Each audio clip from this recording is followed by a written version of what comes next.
Shri C.K. Sridhar ji, his talk on healing the broken spaces.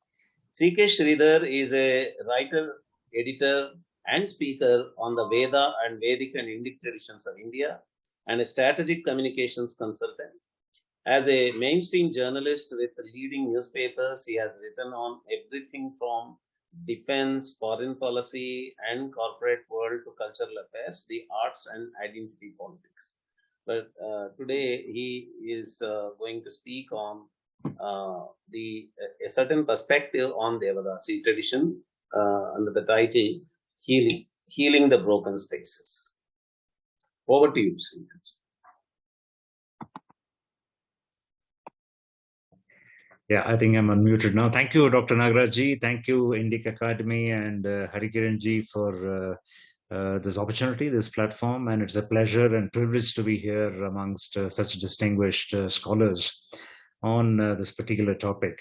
And let me plunge in straight away with, I'll just put up a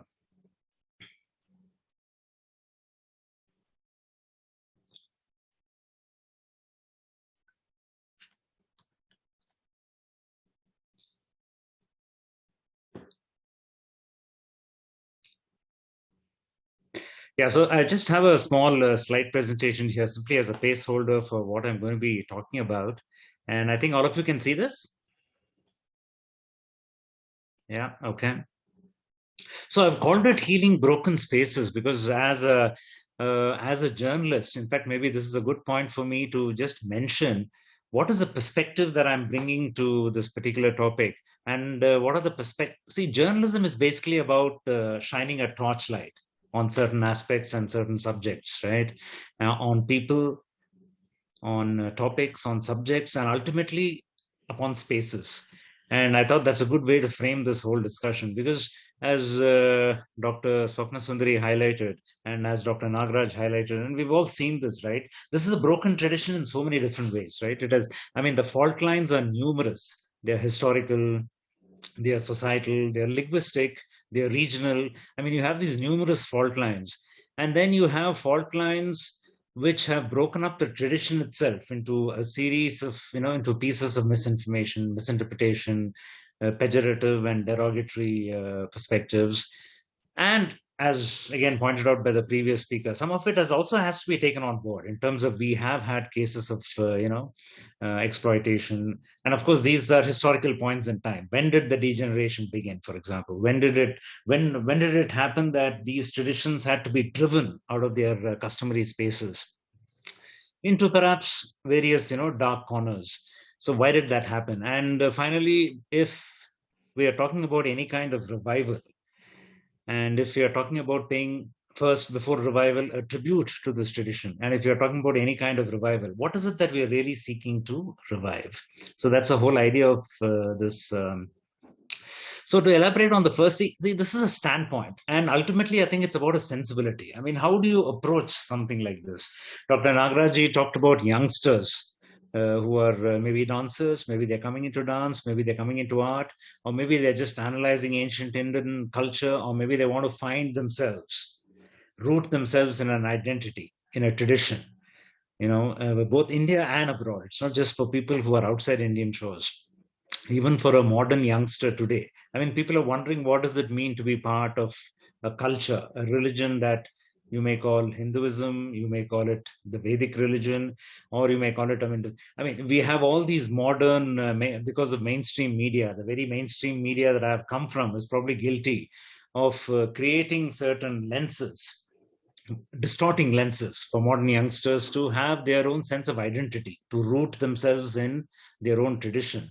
Now, this is a problem very unique to India, because if you just think about it, non-religious secular spaces are very easily available to other traditions.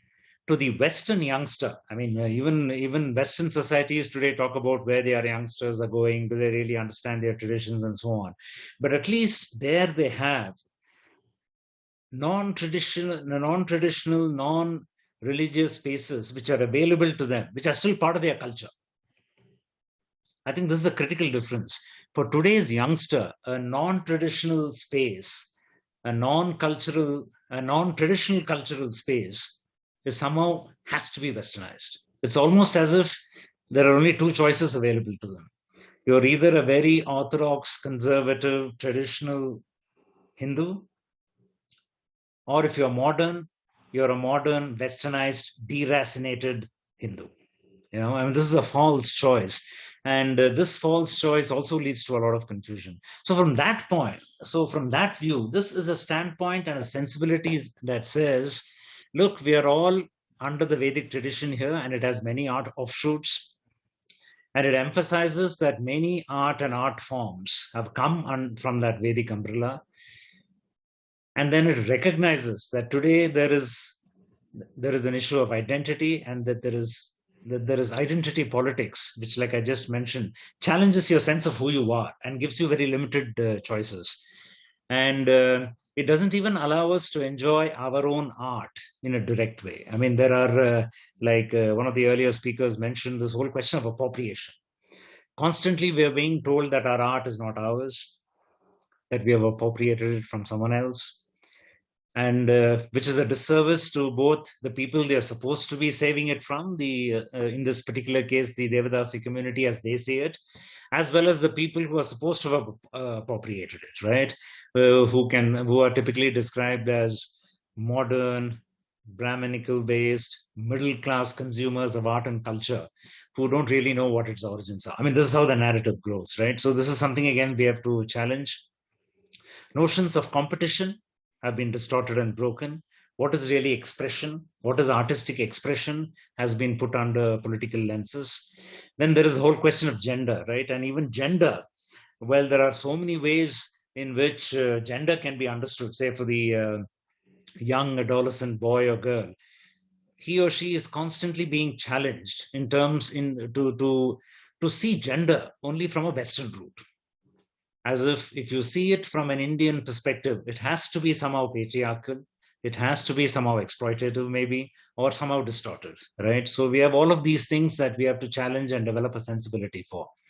And then we have the whole question of history and political history. I mean, we have to recognize that not just the Devadasi tradition, a whole series of who we are and our traditions were impacted and broken by a few of 400, 500 years of Islamic invasion, and then another 400, 500 years of European colonialism.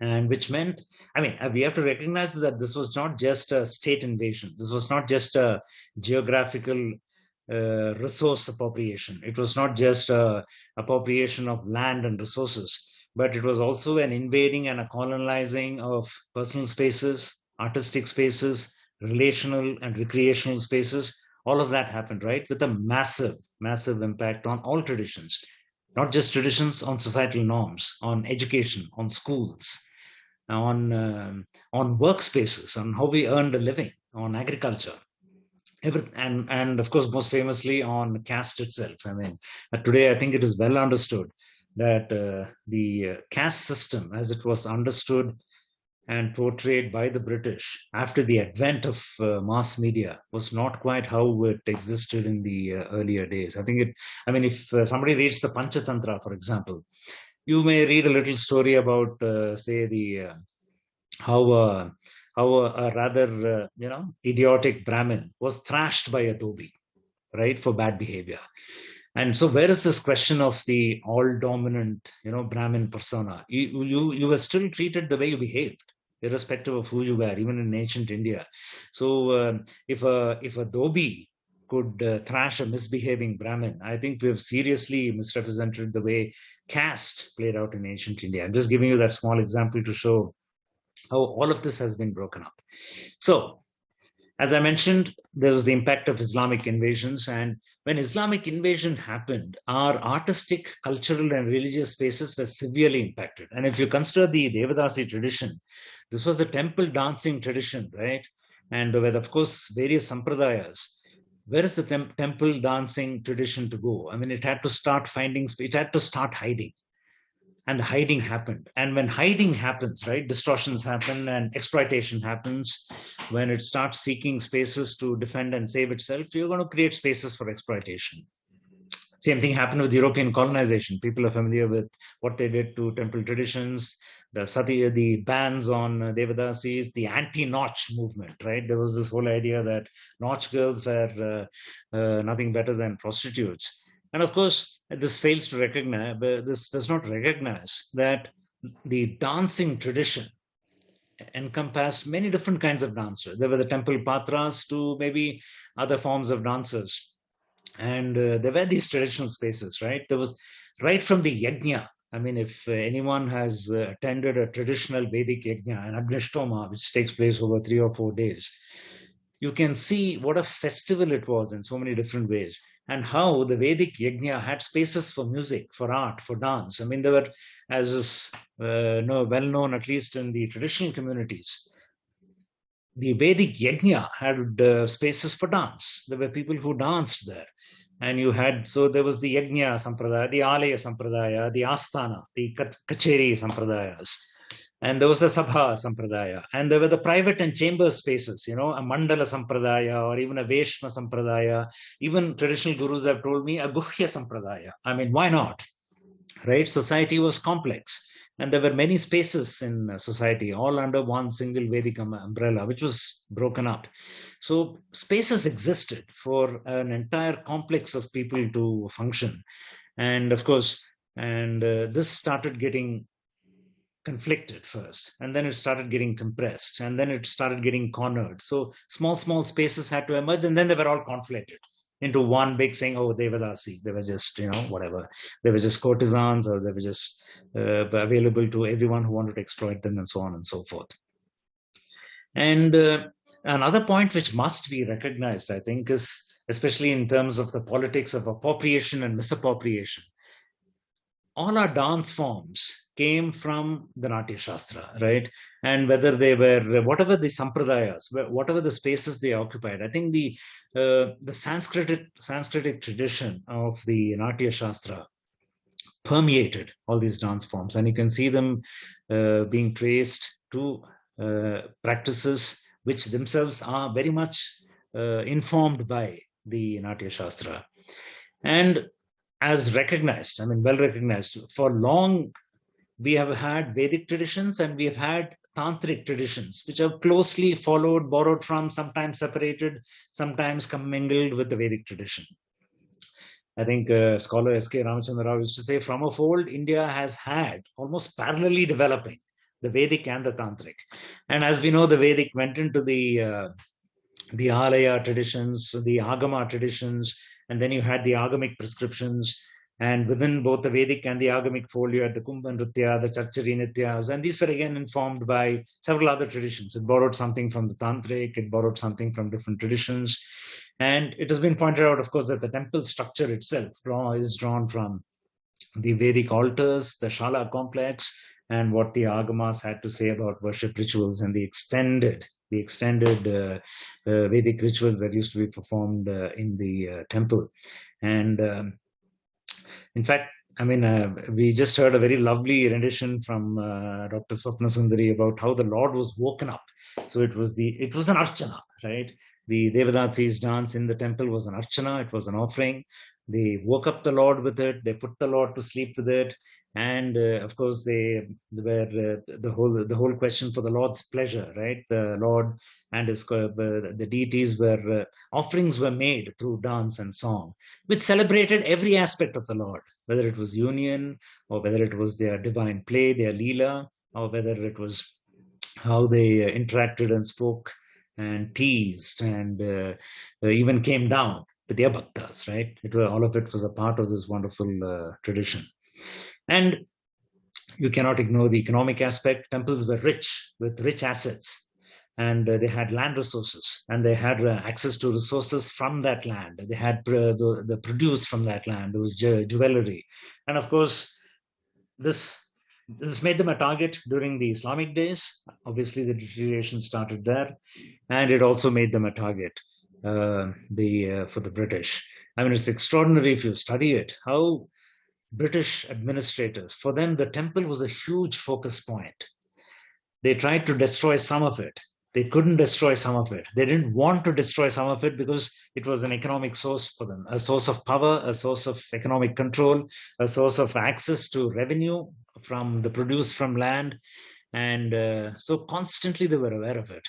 And this obviously had an impact on where the Devadasi tradition as a tradition could run and hide, and where it could still in pockets flourish. And has been pointed out, this would later on, especially in the later centuries, create opportunities for exploitation. You had a feudal society, you had rich landowners with access to a lot of money. And if a system, a tradition, a group of people like the Devadasis, were the temple dancers, the Patras, were under pressure, as has been pointed out, either out of their own volition or from external pressure, a combination of both, you would have, you're bound to have situations where it would break down, and there would be people who would break away from it, no longer be able to maintain the acharam, right? Whether it is the ahara krama or the nitya krama or the strict sense of behavior, sense of self identity that the dancers had. So all of it started to break down. So if today, I think if we are talking about revival, and this was one of the interesting things that in my interviews, and I used to write about this, as has been pointed out, I mean, what are we trying to really rescue? I mean, if you talk to traditional Devadasi families, they don't want to really come out or be identified with the tradition, and you'll have to respect that. And obviously, the point is not so much whether you want to revoke a ban or things like that.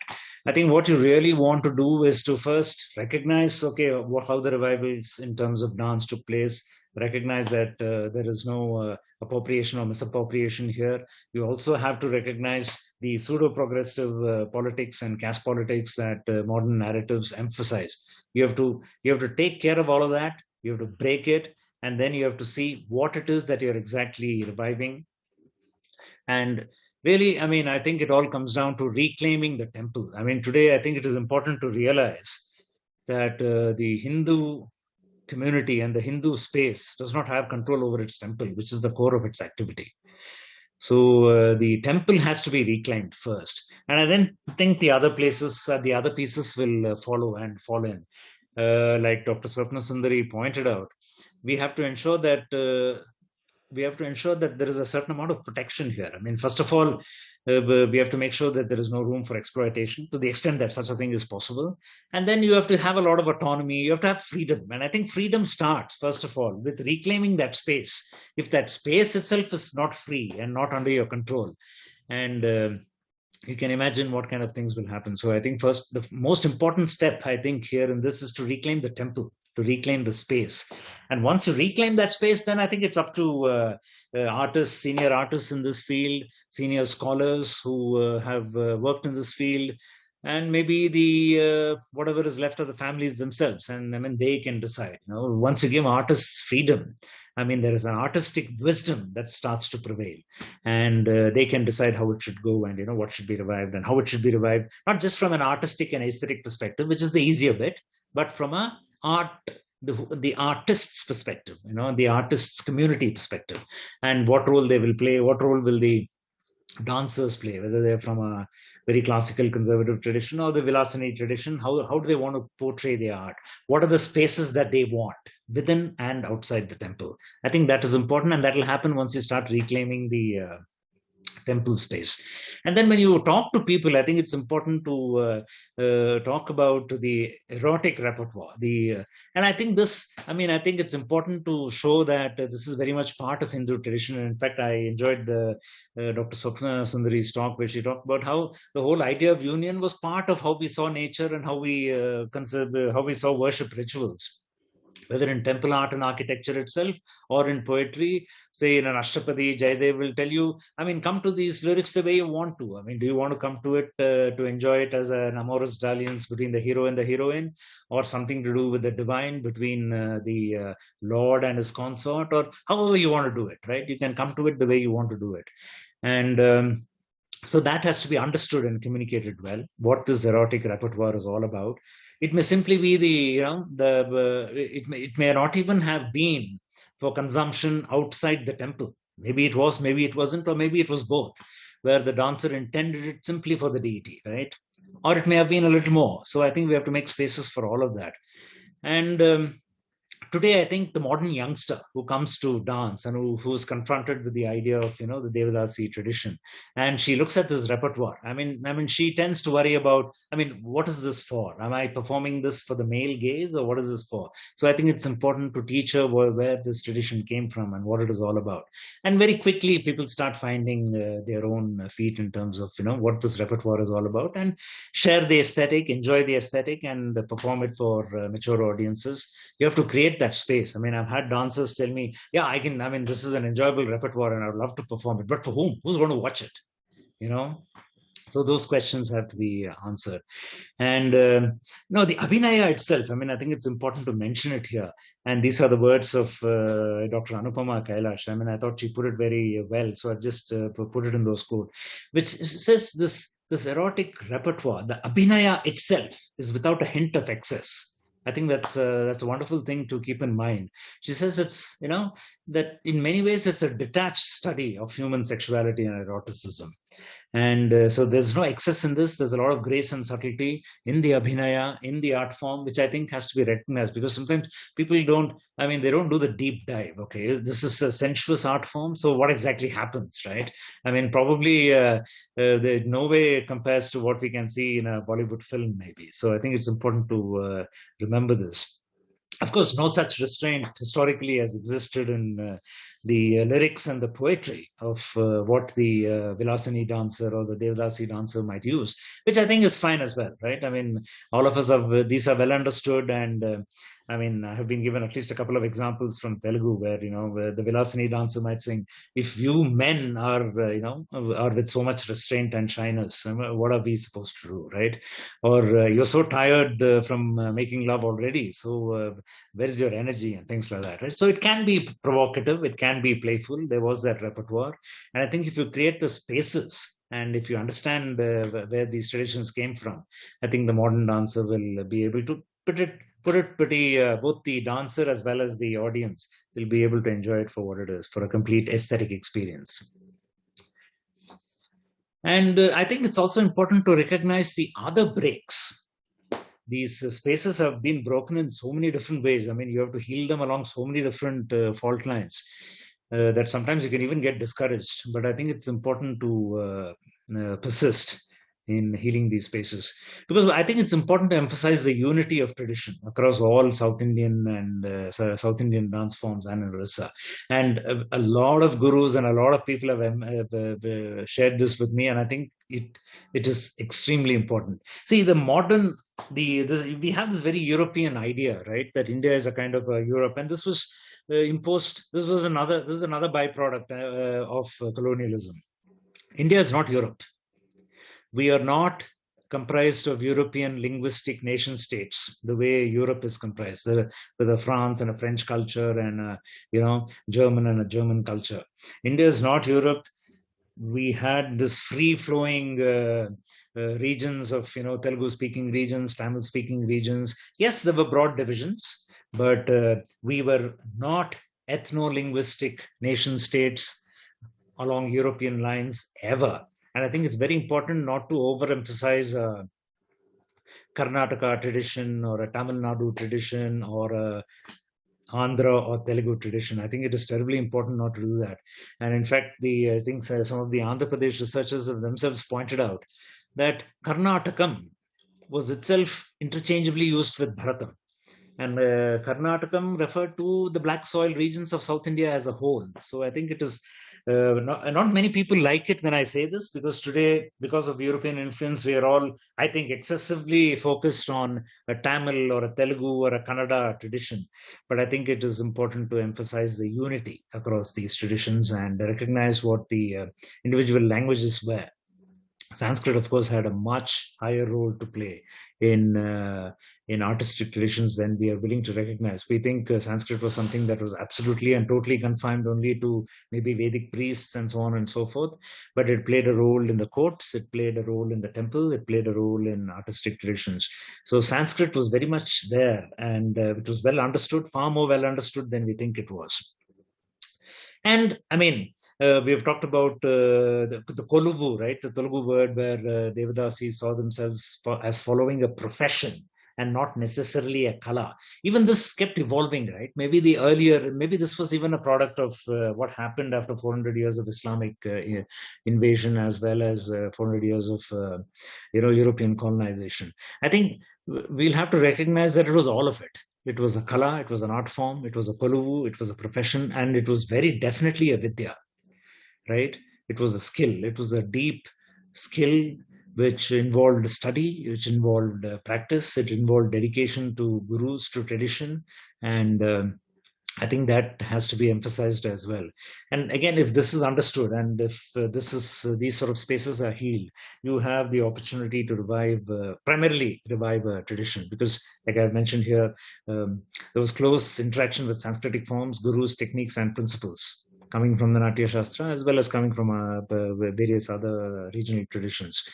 And you have to again reclaim the temple to ensure that our various traditions are kept alive. And I think if you do that, I think we give not only our youngsters, even people who are searching for that identity, right? I mean, there is this search for identity, for rooting ourselves in our tradition. And this rooting in our tradition is not just about religion. I think it's very important to emphasize this. If I want to find myself today as a modern Indian person, it's not that I just have to necessarily go back to the Veda, right? I have to recognize that within our traditional Vedic spaces, there existed a whole host, a spectrum of opportunities for me to live my life in different ways, right? I can, which meant participating in art, music, and dance. And I think all today I might go to a kacheri and sit for a Carnatic concert, but that's not the only way to do it, right? There are huge spaces, and I think it's important to reclaim the temple so that we can start giving showing our people that the temple was a socio-cultural space as much as a space for religious and spiritual transformation. And once we start doing that, I think a lot of other things will fall into place. So finally, I think the healing, the reviving, the reclaiming has to happen around a recognition that this is a visual and movement aesthetic of very, very high quality. And it is an artistic pedagogy, right? And a transfer of knowledge and a tradition. And as has been pointed out, it was an archana, it was an offering also. So it was a spiritual and human sensibility as well. And if you put all of this together, really, I mean, it has no equal anywhere in the world. I mean, there are powerful traditions all over the world, but I think this tradition, if you even talk about reviving it, it is because of these reasons. It is a wonderful visual and movement aesthetic. It's a dance form without parallel, without peer. And it is an artistic pedagogy, a teaching tradition, a transmission, a transference of knowledge from guru to student. It is a wonderful tradition which informs you spiritually and as a human being, and it gives you access to spaces which, even if broken, have to be recreated, both real spaces as well as mental spaces, which complete you and enhance you as a human being. Thank you very much. Thank you very much, Sridhar Garu.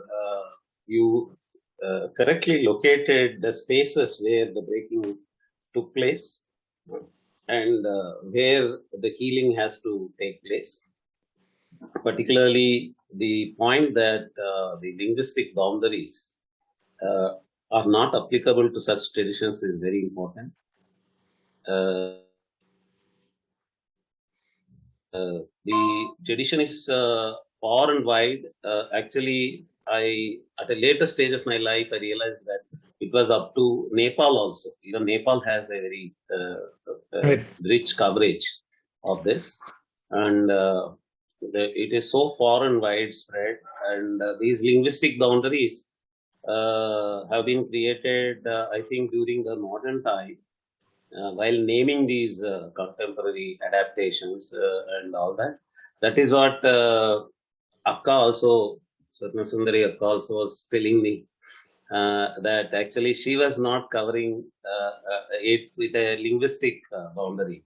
And she was in fact opposing the name Andhra Natyam for that reason only.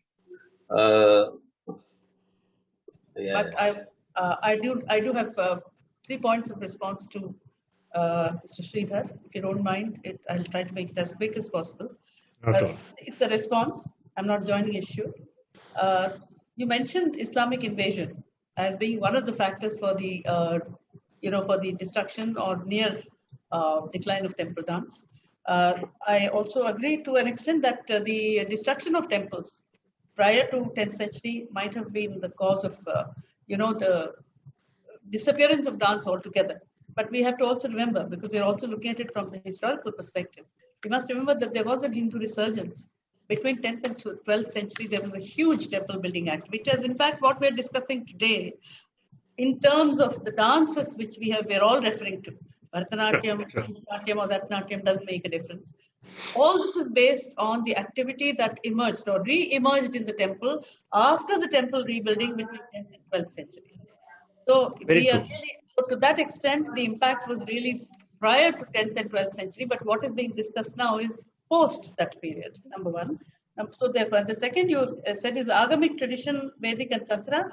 I just wanted to add here to your point that the Devadasi dance tradition, in fact, draws from both, as Dr. Ramachandra also had pointed out. The third point which you mentioned is nothing about Patra. I just want to say that in my book, on the Bharatam of Telugu dancers, I have mentioned this, Nartaki Gayani Syachet Bhogini, Patram Anyatha. This has been mentioned by Dr. Ravitra in his talks way back in 1990s and also included in my book. The fourth point you mentioned would be that we should take back control of the temple. So it raises the bigger question of who controls the temple presently, because the temple has gone from the community and the feudal lords to now it is under the modern government. It's under most of it is under endowments departments, and the temple administration itself, insofar as southern India is concerned, is largely under Tirumala Tirupati Devasthanam Trust and other big trusts. So that, and then there are Mathadipatis who have to be brought into the dialogues because their mandate is also well respected. The final point is you have talked about some scholars mentioning Karnataka, and I want to just point out here that this was part of our lecture demonstrations way back in the 1990s. And in my book, The Bharatam of Telugu Temple Dancers and Court Dancers, an entire 3 paragraphs are devoted to this, where Karnatakam, the area with the black soil, was referred to as the land where fertile land which yielded performance, impetus for performing arts to develop and flourish. Absolutely. And that Karnatakam is applicable to all the dance forms. I have already pointed this out. Very true. Last but not the least, you have intermittently mentioned whether it is classical, conservative, or whether it is Vilasini. I would like to know whether you are making a distinction between both, because at the end of the session, I would like to amplify on that if we have a talk. Because I do not see Vilasini Natyam, Bharatanatyam, or any other Natyam or Andhra Natyam. By the way, I have no feud with Andhra Natyam. I want to go on record. Dr. Nagaraj said that I had an issue. I don't have any issue. I had a different perception of the Telugu community dancers. I wanted to go into it as an independent artist for precisely the reasons that Mr. Sridhar pointed out, because all of us are young at one point of time. So I was very young in the 90s. So I went into it with the same young mindset to explore and understand and imbibe and inculcate and internalize the art form from my perspective. It's the same quest which was there in Nasadiya Suktam, same quest in the 90s for me, and same quest which I hope continues in the next generation. So I wanted to make that point that I do not see any of the Natyams as conservative or modern. There are no black and white, just as you pointed out. I think there is a modern mind working within what was a conservative setup, and all of us are trying to understand how we can come out of it to liberate the dance forms under any name. I'm a half Tamil kind of a person. My grandmother was from Tanjore. I do not have any issue with Telugu or Tamil. The reason I said in the beginning of my talk, the reason I focused on it is because it had not been seen enough and understood enough outside Andhra Pradesh, which I'm glad to see that some of my ideas also have featured in your talk. Thank you. Yeah, absolutely. I mean, if I can just quickly respond to that before we go on to the next speaker. I'm with you on all the points that you mentioned. I don't think we are in opposition there at all. In terms of what I might have misspoke about in terms of contrasting the Vilasini tradition with a so-called classical, or it was not my intention to do that. All of it is certainly in one fold. It was more from the perspective of the youngster for who has this arguably incorrect idea that there is a classical conservative dance which has a very restrained ethos, and there is a Vilasini form which is somehow more inhibited, less inhibited. Obviously, that's not the case. I mean, it's all part of. It's all. They are all of. Yeah, no. So it is the. We'll take this up later at a different stage. I think all forms. I think what we have in mind and we're fighting shy of is discussing that the formal dance which they're referring to is Bharatanatyam, and Bharatanatyam operating within certain within a certain ambit. I think most of them are referring to that. And when they say Vilasini Natyam, I must say this is a sort of a veiled, backhanded compliment for Vilasini Natyam, because a lot of people who studied Bharatanatyam who are turning to Vilasini Natyam are probably turning to it for the same reason that you've now said. But we're not discussing that. What we're discussing is Bharatanatyam, as we see it today, is also a reinvented form. We have another expert now going to talk about it. And Bharatanatyam, as it was practiced, as it was believed to have been practiced, and as many of our other experts will say, was not the Bharatanatyam that we see today. So when we talk about people feeling restricted, who is restricting them? No, nobody's stopping them from, going back to a form that is less restrictive. They don't have to come to Vilasini Natyam for that. All they have to do is to correlate with their own form, with a liberated mind and liberated approach and a freer concept of dance, for which they have to go to the root of dance. By shifting from one dance tradition to the other, you're not going to liberate yourself. So completely. That is my limited Agreed, point. Yeah. So it was that. Thank you for absolutely. giving me time. Thank you very much for this discussion.